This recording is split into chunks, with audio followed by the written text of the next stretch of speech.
Media మిత్రులందరికీ నమస్కారం. మీ ద్వారా ఆంధ్రప్రదేశ్ ప్రజలందరికీ నమస్కారం. ప్రపంచంలో ఏ దేశమైనా నాగరికత వ్యవసాయంతోనే మొదలైంది.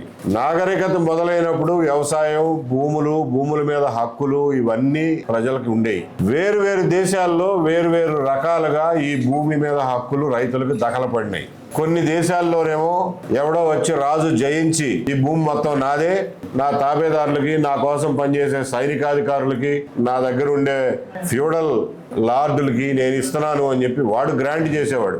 వాడు కింద రైతులకి కౌలుకిచ్చి వాళ్ళతోటి వ్యవసాయం చేయించుకునేవాడు. అదొక పద్ధతి, ల్యాండ్ టైటిల్ బై కాంక్వెస్ట్. చాలా దేశాల్లో, మన దేశంలో కూడా మన పూర్వీకులు గోచిగొడ్లు కట్టుకున్న రోజున, ఇనప పారలు పనిముట్లు లేని రోజుల్లో చెక్క ముక్కలు చెక్కుకునో, చేతులతోనో రాళ్లు, రప్పలు, చెట్లు, చేమలు, తుప్పలు అన్ని తీసేసి భూమిని చదును చేసుకుని 4 ఎడ్లతోటి దున్నుకుని గట్లు వేసుకుని భూములు తయారు చేసుకున్నారు. అది సంప్రదాయబద్ధంగా వాళ్ళకి ఆ ఆస్తి మీద వచ్చినటువంటి హక్కు, హోమ్ స్టీడింగ్ అంటారు. చాలా దేశాల్లో జరిగింది. మన దేశంలో ముఖ్యంగా మనకు వచ్చిన భూమి హక్కులు దురాక్రమణల ద్వారా, ఆక్రమణల ద్వారా, రాజ్యాలను జయించడం ద్వారా, కత్తి మొనల ద్వారా రాలా.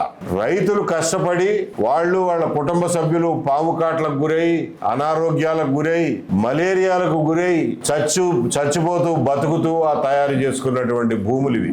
వాటి మీద మనకి సంప్రదాయబద్ధంగా వచ్చిన హక్కుల్ని వేదకాలం నుంచి ఎవరు ముట్టుకోలా. రైతుల జోలికి ఎవడో రాలా. గ్రీకులు, కుషాన్లు వచ్చినా గానీ మన జోలికి రాలా. గుప్తుల కాలం నుంచి రైతుల జోలికి ఎవడో రాలా. ముస్లిం రాజులు దండయాత్రలు చేసినా గానీ మన భూముల మీద వాళ్ళు ఈ భూమి అంతా మాదే, దీని మీద మాది హక్కు అని ఎప్పుడు అనలా. రైతు భూమి రైతుదే, వ్యవసాయం చేసుకునే హక్కు వాడిదే, వంశపారంపర్యంగా తన కొడుకులకి, కూతుళ్ళకి ఎవరికి ఇచ్చుకుంటాడో వాడిదే, అమ్ముకునే హక్కు వాడిదే, తాకట్టు పెట్టుకునే హక్కు వాడిదే. కాకపోతే శిస్తు కట్టండి, సంవత్సరానికి ఇంత శిస్తు కట్టండి అని చెప్పి అందరి దగ్గర శిస్తు కట్టించుకునేవాళ్ళు. ఆ శిస్తు కట్టడం కోసం, ఎవరి దగ్గర ఎంత శిస్తు వసూలు చేయడం తెలియటం కోసం, ఇదిగో ఈ చెక్క 4 అంకణాలు అంటారో, 4 ఎకరాలు అంటారో, రకరకాల విస్తీర్ణం యూనిట్లలో ఫలానా రైతుది అని చెప్పి అప్పుడు వచ్చి రాని కాగితాలు లేవు, ప్రింటింగ్ లేదు. ఆ రోజుల్లో చెక్క ముక్కల మీద రాసేవాళ్ళు, ఏమి రాసేవాళ్ళు, లేకపోతే గ్రామంలో అందరూ ఇది పుల్లయ్యదేనవా, మేము ఎవరు కాదంటలేదు అని చెప్పి అందరూ ఒప్పుకున్న పరిస్థితుల్లో రైతుల హక్కులు పరిరక్షించబడినాయి. ముస్లిం దండయాత్రల తర్వాత కూడా, ఇంగ్లీష్ వాళ్ళు వచ్చిన తర్వాత వాళ్ళేమి ఈ దేశంలో ఉన్న భూమి మొత్తం మాదే, దీని మీద సర్వ హక్కులు మావే, టైటిల్ మాదే, పట్టా మాదే అని ఎప్పుడు అనలా. వాళ్ళు ఇన్ఫాక్ట్ జమీందారుల కింద, పాలెగారుల కింద లెక్కలు లేకుండా ఉన్నటువంటి భూముల్ని వెంకటగిరి, నూజివీడు, పెద్దాపురం, విజయనగరం, కపిలేశ్వరపురం, చల్లపల్లి లాంటి జమీందారీలు తప్పించి మిగిలిన రాష్ట్రం మొత్తం ఏ రైతు చేతిలో అయితే ఆ భూమి ఉందో ఆ రైతు పేరు మీద రైతు వారి సెటిల్మెంట్ అని చెప్పి మన్రో టైంలో సెటిల్మెంట్ చేసి ఆర్ఎస్ఆర్ అని చెప్పి, ఆర్ఎస్ అని ముందు, తర్వాత రీసెటిల్మెంట్ రిజిస్టర్ అని చెప్పి 1907-8 ప్రాంతాల్లో అప్పట్లో ఉన్న ప్రింటింగ్ టెక్నాలజీతోనే ముద్రలేసి మరీ గ్రామాన పంచారు.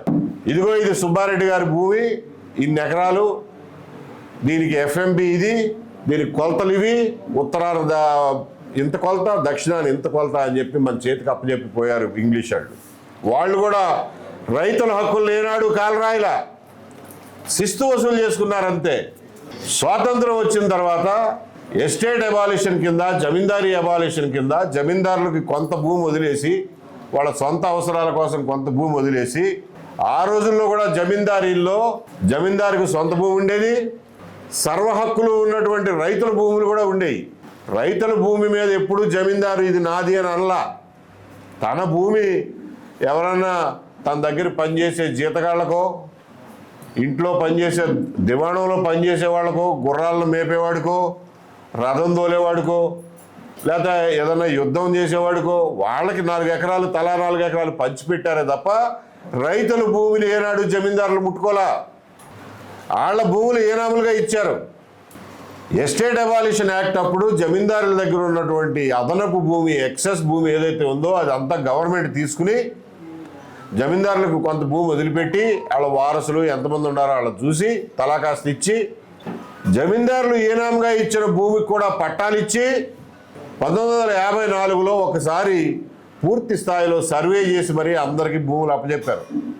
అప్పటికే రాష్ట్రంలో రకరకాల జిల్లాల్లో ఇంకా ప్రభుత్వం కింద ఏడబ్ల్యూడి భూమని, పోరంబోకు భూములని, కంచి భూములని అడవిని వదిలేస్తే అడవి భూములు ఎవరు ముట్టుకోలా, కంచి భూములని, కామన్ ల్యాండ్స్ అని ఇట్లాంటి చాలా కొంచెం అప్పటి వరకు వ్యవసాయం చేయనటువంటి మెట్ట భూములు, ఎవరికి చెందనటువంటి కంచెలు తుప్పలు ఉంటే భూమి లేని పేదలకి పంచిపెట్టారు. పంచిపెట్టినప్పుడు 1960లోనూ అప్పుడు సెటిల్మెంట్ ఆఫీసర్లు ఉండేవాళ్ళు. వాళ్ళు సెటిల్మెంట్ చేసి ఇదిగోనండి సుబ్బారెడ్డి గారు, ఈ 4 ఎకరాల భూమి ప్రభుత్వం మీకు సెటిల్ చేసి ఇస్తుంది, దీని మీద ఇక నుంచి సర్వ హక్కులు మీవే అని చెప్పి సరిహద్దులతో సహా వాళ్ళకి పట్టాలు ఇచ్చారు. ఇట్లా పట్టాలు తీసుకున్న భూములు కొన్ని లక్షల ఎకరాలు ఉన్నాయి. పేదలకు పంచిపెట్టినాయి. కానీ అప్పటికే ప్రభుత్వానికి తెలియకుండా తరతరాలుగా వ్యవసాయం చేసుకుంటూ, హక్కు లేకపోయినా కానీ వ్యవసాయం చేసుకుంటూ ఉన్న వాళ్ళకి దున్నేవాడిదే భూమి అన్న నినాదంతో వాళ్ళకి కూడా పట్టాలు ఇచ్చి వాళ్ళకి హక్కులు కల్పించారు. దానికి తర్వాత 1971 నుంచి పాస్బుక్లు, అడంగళ్ళు, 1Bలు అన్నీ వచ్చినాయి.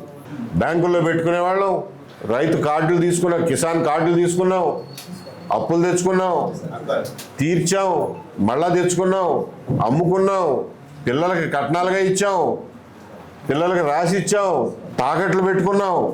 ఇవన్నీ చేసుకుంటున్నటువంటి భూముల్ని 2010 సంవత్సరాల్లో ఏ పాలకులు, ఏ ప్రభుత్వం ముట్టుకోనటువంటి నా ఆస్తి హక్కుని 2000 సంవత్సరం, ముఖ్యంగా 2010 సంవత్సరం నుంచి ఈ ప్రభుత్వాలు చెరబట్టడం మొదలెట్టినాయి.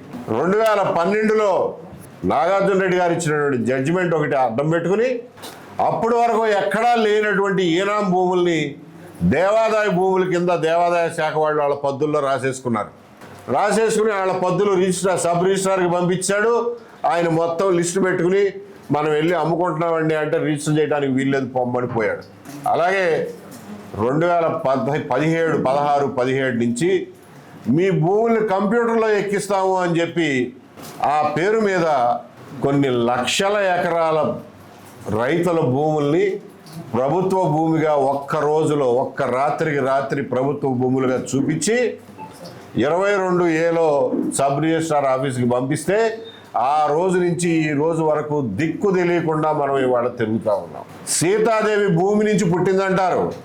ఏ రకంగా అయితే సీతాదేవిని భిక్షాటన పేరుతో రావణుడు వచ్చి ఎత్తుకుపోయాడో, మీ భూముల్ని కంప్యూటరీకరిస్తామన్న మిషతో ఈ రావణులు వచ్చి మన సీతాదేవిని ఇలాంటి మన భూముల్ని తీసుకెళ్లి 22A అనే లంకలో కూర్చోబెట్టారు. ఈ రోజున ఆ లంకలో బందీగా ఉన్నటువంటి సీతాదేవిని భూమిని ఇడిపించుకోవాల్సిన బాధ్యత మంది. దానికోసం ఏ యుద్ధానికైనా మనం సిద్ధం కావాల్సిందేనని చెప్పి మీ అందరికీ తెలియజేస్తున్నా. ఎందుకంటే బతిమాలితే రావణుడు ఏమన్నా ఇచ్చాడా? మండోదరి మాట ఏమన్నా విన్నాడా? హనుమంతుడు వెళ్ళి బతిమాలితే ఇచ్చాడా? యుద్ధం చేస్తేనే ఇచ్చాడు. లేకపోతే ఈ రావణులు, ఈ కుంభకర్ణులు, ఈ ఇంద్రజిత్తులు, ఈ దేవాంతకులు, ఈ నరాంతకులు వీళ్ళందరూ కలిసి సీతాదేవిని ఇడిపించే పరిస్థితిలో లేరు. రావణుడికి 10 తలకాయలు ఉన్నట్టే ఈ రోజున మన భూమిని ఎత్తుకుపోయిన వాళ్ళకి ఒకళ్ళ ఎంఆర్ఓ పేరు మీద, ఆర్డీఓ పేరు మీద, విఆర్ఓ పేరు మీద, బ్రోకర్ల పేరు మీద, ఎమ్మెల్యేల పేరు మీద, జాయింట్ కలెక్టర్ల పేరు మీద, కలెక్టర్ పేరు మీద, CCLA పేరు మీద ఇన్ని తలకాయలు ఉన్నాయి. ఒక తలకాయకి అన్నం పెట్టినా మిగిలిన 9 తలకాయలు మా సంగతి ఏంటంటున్నాయి. కాబట్టి ఈ 10 తలకాయల రావణుడిని పడగొట్టాలంటే, మన సీతాదేవిని మనం రక్షించుకోవాలంటే బాణం వేయాల్సిందే, యుద్ధం చేయాల్సిందే. శ్రీరాముడు 2 చేతులతోనూ బాణాలు వేశాడు.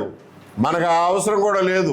మనకి రావణుడిని పడగొట్టడానికి 1 వేలు చాలు బటన్ నొక్కటానికి. కాబట్టి ఖబర్దార్ అని చెప్తున్నాం. మర్యాదగా మాకెవరికి తెలియకుండా, నోటీస్ ఇవ్వకుండా సీతాదేవి తల్లి లాంటి మా భూముల్ని ఎత్తుకుపోయి శ్రీలంకలో 22Aలో దాచిపెట్టావో దాన్ని బేషరతుగా తిరిగి మాకు అప్పచెప్పండి. అందులో మీకు ఏమన్నా క్లెయిమ్ ఉంటే, ప్రభుత్వ భూమి ఉంటే మాకు నోటీస్ ఇచ్చి మాట్లాడండి. అంతే తప్ప ఆడి దగ్గరికి వెళ్ళు, ఈడి దగ్గరికి వెళ్ళు, రావణుడి మా తమ్ముడు ఉన్నాడు ఆడితో మాట్లాడు, ఆడు 6 నెలలు కుంభకర్ణుడు, 6 నెలలు నిద్రపోతాడు, 6 నెలలు తింటాడు. అంటే 6 నెలలు పదవిలో ఉంటాడు, 6 నెలలు అపోజిషన్లో ఉంటాడు. ఎవరిని అడగాలి మనం పోయి? అందరూ ఒకటైపోయారు ఇందులో. ఈ రోజున చంద్రబాబు నాయుడు గారు నిన్నే అంటున్నారు, బాపట్లని 22A విముక్త జిల్లాగా చేయడానికి కలెక్టర్ గారు ఒప్పుకున్నారు అంట. ఈయన ఒప్పుకోలా, కలెక్టర్ గారు ఒప్పుకున్నారంట. కలెక్టర్ గారు ఖచ్చితంగా చేస్తారు, అభినందిస్తున్నా. కలెక్టర్ గారు చేసిన తర్వాత నేను వచ్చి పట్టాలు పంపిణీ చేస్తా. పని చేయాల్సింది కలెక్టరు, పంపిణీ చేసేది నువ్వా? నిజంగానే ఒక సవాల్ విసురుతున్నావు ఈ రోజున. బాపట్ల జిల్లాలో 5 వారాలు, మీరు చెప్పిన 5 వారాల్లో గనక కలెక్టరు 22A విముక్తి జిల్లాగా ఆ జిల్లాని చెయ్యలేని పక్షంలో కలెక్టర్ని అక్కడి నుంచి ట్రాన్స్ఫర్ చేయండి. ఇదే సవాల్ని స్వీకరించి 22Aలో పెట్టిన నోటీసు లేకుండా 22Aలో పెట్టిన ప్రతి ఎకరం, ప్రతి సెంట్ భూమిని రోల్ బ్యాక్ చేయండి. ఆ ఛాలెంజ్ తీసుకునే దమ్ముందా అని అడుగుతున్నా. చంద్రబాబు నాయుడు గారిని ఈ ఛాలెంజ్ తీసుకోమనండి. ఆయనే చెప్పారు కదా, ప్రతి కలెక్టర్ల సమావేశంలోనూ ఇది ఒక తమాషా అయిపోయింది. వచ్చే కలెక్టర్ల సమావేశానికల్లా 22A మిగలటానికి ఏం లేదు అంటారు. ఎందుకు చేస్తారండి? ఎందుకు చేస్తారో మీకు తెలీదా? ఎందుకు చేయరో మీకు తెలీదా? ఏం చేస్తే చేస్తారో మీకు తెలీదా? ఇన్ని రోజుల నుంచి మీరు ప్రభుత్వాన్ని నడుపుతున్నారు. కింద MROల కాడి, RDOల కాడి, ఎమ్మెల్యేల కాడి, బ్రోకర్ల కాడి ఉన్న విషవలయం మీకు తెలీదా? కాబట్టి ఈ రోజున రైతుల్ని బయట పడేయాలంటే ఒక్కటే మార్గం, roll back 22A, roll back 22A, roll back 22A. లేకపోతే ప్రజాగ్రహాన్ని, ప్రజా యుద్ధాన్ని, ఇంకొక రామరావణ యుద్ధాన్ని చూడటానికి సిద్ధపడండి. Thank you.